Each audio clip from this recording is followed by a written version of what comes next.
Toc toc, réveillez-vous, shalom. Nous sommes hymne spirituel matinal. Merci de nous recevoir chez vous, encore une fois, au travers de cette vidéo, mes amis. Ensemble, qu'est-ce que nous faisons? Hissons les drapeaux, Jésus-Christ, Alléluia, Alléluia. Nouveau jour, nouvelle vie, nouvelles opportunités pour vous et pour nos bien-aimés frères et sœurs. Est-ce qu'on ne peut pas acclamer le Seigneur pour ce nouveau matin, pour le souffle de vie et pour la grâce qui nous est accordée? Je sais que vous allez bien par la grâce de Dieu et surtout que la fête pascale, ça a été. Waouh! Il est vivant, il est ressuscité. C'est lui le drapeau que nous célébrons chaque jour, mes amis. Ils sont les drapeaux Jésus-Christ. Alléluia, alléluia, mes amis.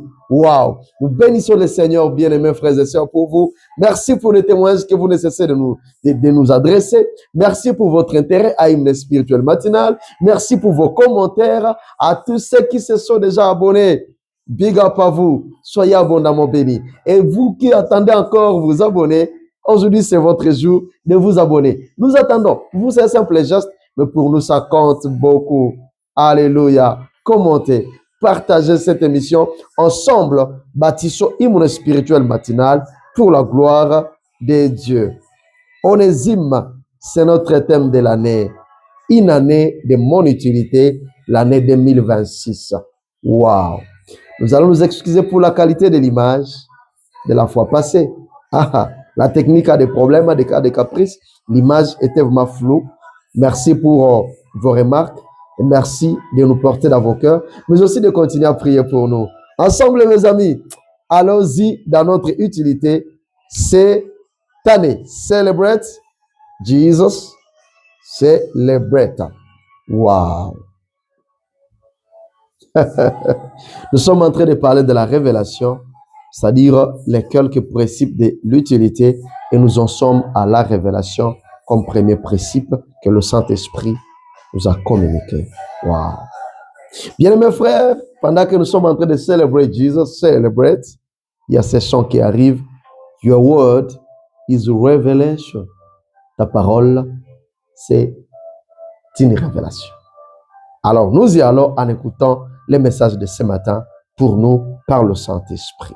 À cause de la révélation, pour vous remettre un peu dans ce qu'on disait la fois passée, à cause de la révélation, Tamar, elle resta attachée à la famille qui avait payé pour elle la dot.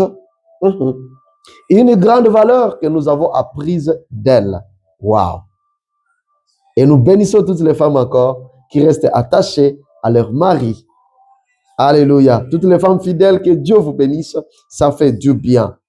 Et plus le bien-aimé dans le Seigneur, nous avons compris que cette révélation a fait d'elle une légende. Alléluia. L'utilité. Je prie au nom de Jésus-Christ que ta vie ne passe pas inaperçue sur cette terre. Alléluia. Toi qui es dans le Seigneur et toi qui n'es pas encore dans le Seigneur, c'est un appel à toi. Viens dans le Seigneur. Je ne sais pas ce que tu rates. Viens dans le Seigneur. Demain pourrait être trop tard. Tu peux juste accepter le Seigneur Jésus aujourd'hui. Il y a une église locale à côté. Vas-y, parle au serviteur de Dieu. Reçois Christ Jésus comme Seigneur et Sauveur. Il n'y a plus le temps. Alléluia. Gloire au Seigneur. Et lorsque tu reçois Jésus, Jésus arrange ta vie et tout va bien. Cette dame, elle est devenue une légende à cause de la révélation qu'elle avait. Waouh! Et son nom bien-aimé dans le Seigneur est ici repris dans Matthieu chapitre 1er. Il ne place pas pour n'importe qui. Lorsque vous lisez cela, chapitre 1er de Matthieu, vous retrouvez des noms là. Et ce n'est pas réservé à n'importe qui, bien-aimés frères et sœurs. Alléluia. Voilà Tamar. Elle s'y retrouve. Mes amis, la révélation apporte la révolution. C'est pourquoi je suis en train de prier que tu aies la révélation de ta vie.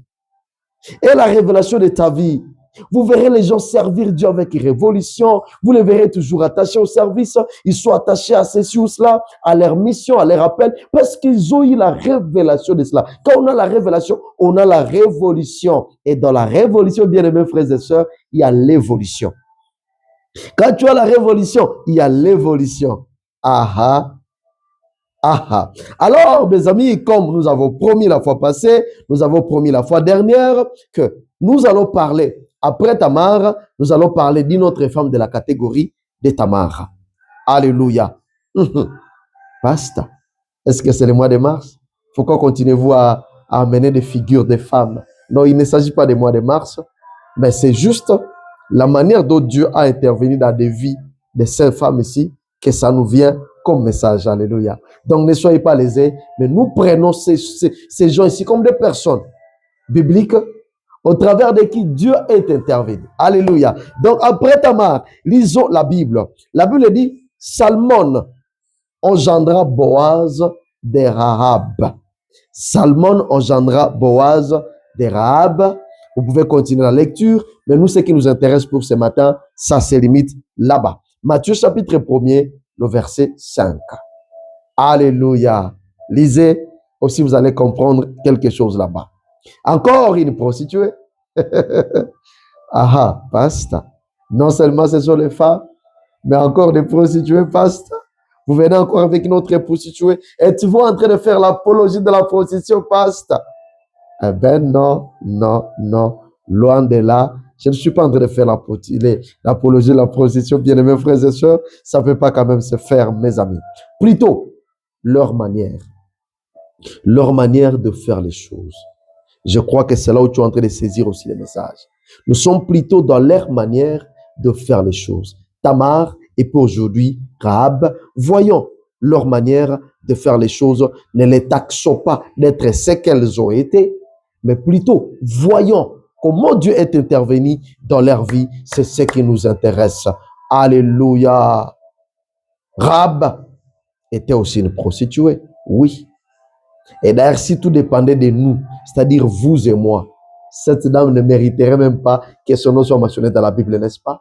Son nom ne mériterait même pas ici, cette place ici, le chapitre 1er de Matthieu. Si tout dépendait de moi, ça n'allait pas se mettre là-bas, vous et moi. Alléluia. C'est-à-dire que mes amis, la plupart des fois, nous nous montrons plus chrétiens que même Jésus lui-même. La plupart des fois, nous apparaissons plus chrétiens que Jésus lui-même. Elle ne mériterait même pas se retrouver dans la généalogie de Jésus. Nous sommes plus légalistes. Nous sommes plus farouches. Nous sommes farouches. Mais vous savez quoi? C'est quand il s'agit des autres que nous devenons plus farouches. Et ça, c'est l'esprit religieux. Waouh! Nous devenons plus farouches quand il s'agit de l'autre. Ben non, voyez, c'est pas comme ça que quelque chose se ferait. Ici, chez nous, c'est pas comme ça. Comment elle se retrouve dans la généalogie, une prostituée. Nous sommes très farouches, très légalistes. C'est ce que nous sommes. Très sélectifs. Si tout dépendait de moi et de vous, et moi y compris, n'est-ce pas, bien-aimés frères et sœurs, Rahab ne pouvait pas se retrouver ici. C'est ce que nous sommes. Alléluia. Mais Jésus n'est pas comme ça. Nous sommes là pour comprendre Jésus. Comprenons Jésus, mes amis. Et nous allons comprendre que Jésus rend les choses plus faciles alors que nous continuerons à les rendre dures pour les autres et même pour nous-mêmes, bien-aimés frères et sœurs. Alléluia. Des fois, nous passons à être plus chrétiens que Jésus lui-même. Quelle illusion, quelle erreur. C'est une illusion, mais aussi c'est une erreur. La Bible dit que Jésus, fils de Nun, je m'excuse un peu. La Bible dit que Josué, fils de Nun, fit partir secrètement des Sittim, deux espions, en disant, allez examiner le pays. Et en particulier, Jéricho. Ils partirent et ils arrivèrent dans la maison d'une prostituée. Notre prostituée nous revient, qui se nommait Rahab. Et ils y couchèrent. Ils ont couché dans la maison. Ils n'ont pas couché avec Rahab. Alléluia. Il ne faut pas mal écouter les choses. Ils y couchèrent. Josué chapitre 2, le verset 1er. Alléluia. Mes amis, une prostituée. C'est-à-dire, la prostitution, c'était sa profession. Rahab. Cette fois-ci, elle reçoit deux espions. Dis avec moi, elle reçoit deux espions, deux hommes aussi semblables que ceux-là qu'elle a toujours reçus chez elle. C'est-à-dire, ils ont aussi des barbes comme tous les autres. Ce sont aussi des hommes, les gens masculins comme d'autres hommes, qu'elle a toujours reçus chez elle dans le cadre de sa profession de la prostitution. Waouh! Deux espions, deux hommes qu'elle va recevoir. Ils étaient aussi comme d'autres hommes qu'elle avait toujours reçus chez elle. Waouh!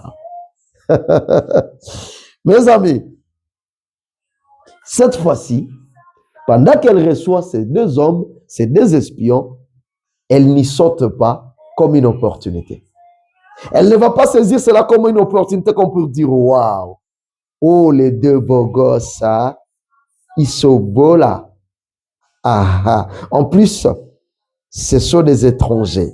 C'est-à-dire aujourd'hui, je vais bien manger. Aujourd'hui, j'aurai de la devise. Attendez me préparer dans ma douche.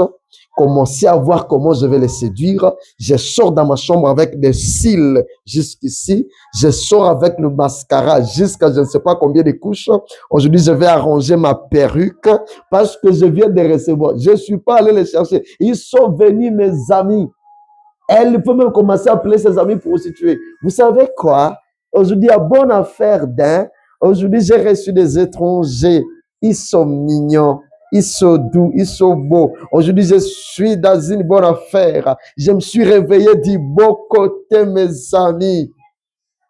Elle pouvait commencer à faire ça. Mais cette fois-ci, bien aimés frères et sœurs, elle ne va pas y sauter comme une opportunité. Waouh! Elle pouvait dire, c'est une occasion, aujourd'hui, c'est une bonne affaire. J'aurai la devise. J'aurai les dollars. Aujourd'hui, ce ne sont pas des shillings, ce ne sont pas des francs CFA, ce ne sont pas des francs congolais. Aujourd'hui, j'aurai la devise, une monnaie étrangère. Waouh! Ces deux beaux gosses ici vont me sentir puisqu'ils sont chez moi. Elle pouvait dire ça. Mes amis, quelque chose s'est passé. Loin de là, cette pensée, loin de là, dans la pensée de Rahab.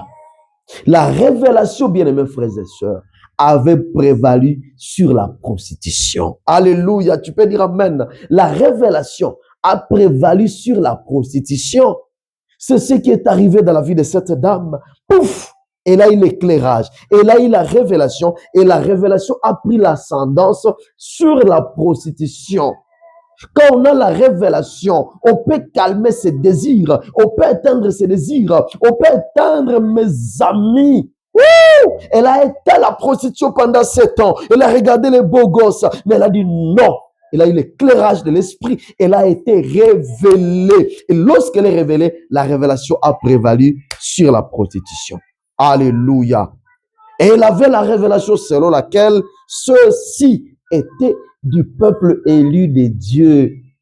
Ces deux ici, oui, sont des hommes comme les autres, mais pas comme les autres quand même, parce qu'ils sont du peuple élu de Dieu. Je prie que le Seigneur te donne la révélation, que tu ne marches pas dans les lois. Quand il s'agit de choisir un conjoint, quand il s'agit d'agir, quand il s'agit de faire quoi que ce soit cette année, bien-aimés frères et sœurs, qu'il y ait de l'éclairage du Saint-Esprit, que tu sois révélé. Elle a eu la révélation et pouf, vous allez voir que lorsqu'elle va retrouver la révélation, elle s'est dit, aujourd'hui, moi, Rahab, connue comme la prostituée, on sait que tous les hommes qui entrent ici chez moi, ils sortent avec le cinglin. Ils sortent parce qu'ils viennent de faire la prostitution avec moi.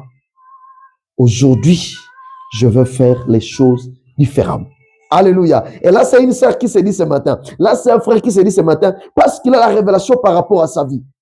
Il dit, aujourd'hui là, je fais les choses différemment. Moi, Rahab, vous m'avez longtemps appelé prostituée, oui, mais plus jamais, j'ai la révélation. Et la révélation amène la révolution. Et dans la révolution, il y a l'évolution. Et lorsque je parle d'évolution, je vois l'utilité. Moi, Rahab, ce matin, je fais les choses différemment. Aujourd'hui, vous les verrez sortir d'ici, mais je n'aurai pas couché avec eux.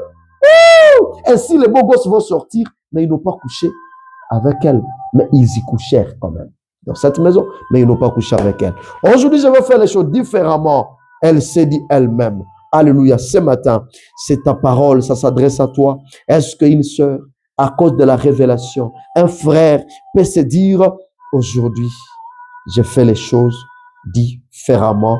Au nom de Jésus, j'aimerais que tu te le dises, fais les choses différemment. Vous voulez qu'on continue la fois prochaine? Alors ces rêves vont sentir par la grâce de Dieu. Retrouvons-nous très très prochainement. Mais je prie, Père, au nom puissant de Jésus. Il y a une sœur, il y a un frère qui était dans la routine, dans la monotonie, parce qu'il n'avait pas de révélation. Mais ce matin, Seigneur, puisque tu nous révèles que la révélation va nous amener dans notre utilité, apporte la révélation à cette sœur. Qu'est-ce qui bloque, Seigneur? Qu'est-ce qui bloque son avenir? Qu'est-ce qui fait à ce qu'elle ne puisse pas concevoir? Qu'est-ce qui fait à ce qu'elle ne puisse pas avoir du boulot? Qu'est-ce qui fait à ce qu'elle ne puisse pas se marier? Qu'est-ce qui fait à ce que la personne ici ne puisse pas servir le Seigneur? Qu'est-ce qui fait à ce que cette personne n'avance pas dans la vie? Au nom de Jésus, je prie révélation sur ta vie. Je prie révélation sur ta vie. Au nom de Jésus, saisis ta révélation et entre dans ton utilité dans le nom de Jésus-Christ. Si le Seigneur nous fait grâce, retrouvons-nous très très prochainement. Pour les moments, je vous aime bien. Bisous. Bye bye.